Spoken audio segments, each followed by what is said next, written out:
আরও একবার গৃহবধূ নিখোঁজ হওয়ার ঘটনা সামনে এসেছে। এবার 4 বছরের শিশু সন্তান সহ মনু ভিলেজের কালাপাড়ায় তেজি দেববর্মা নামে 23 বছরের এক গৃহবধূর নিখোঁজ হওয়ার ঘটনা সামনে এসেছে।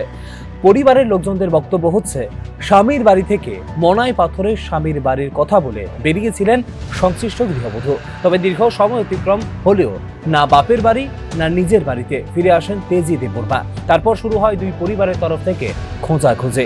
শেষমেশ কোনো সন্ধান না পেয়ে বীরচন্দ্র মনুর মনপাথর আউটপোস্টে নিখোঁজ ডায়েরি করা হয়েছে।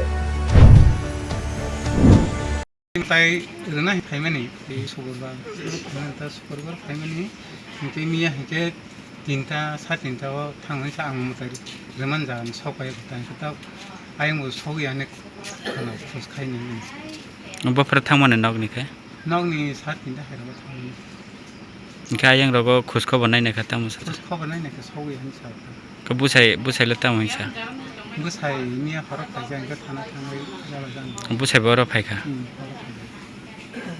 अने चिराइन बुमखा तामु ओ कामिनि बुमखा ग थानानि बर न थामुलग तामुसाखा थानानि बर सागा जों खुसमाखाके साख्लायनाय नांगौ जाना बुजागा थाङाबो नायदों।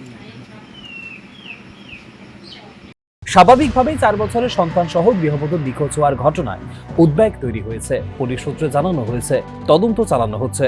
পাশাপাশি পরিবারের পক্ষ থেকে কাতর অনুরোধ জানানো হয়েছে, যদি কেউ দেখে তাহলে 6909882737 এই নম্বরে যোগাযোগ করার জন্য। এইভাবে তরুণী গৃহবধূ সন্তান সহ নিখোঁজ হয়ে যাওয়ার এই ঘটনায় ব্যাপক ধোঁয়াশা তৈরি হয়েছে। Bureau report, news now.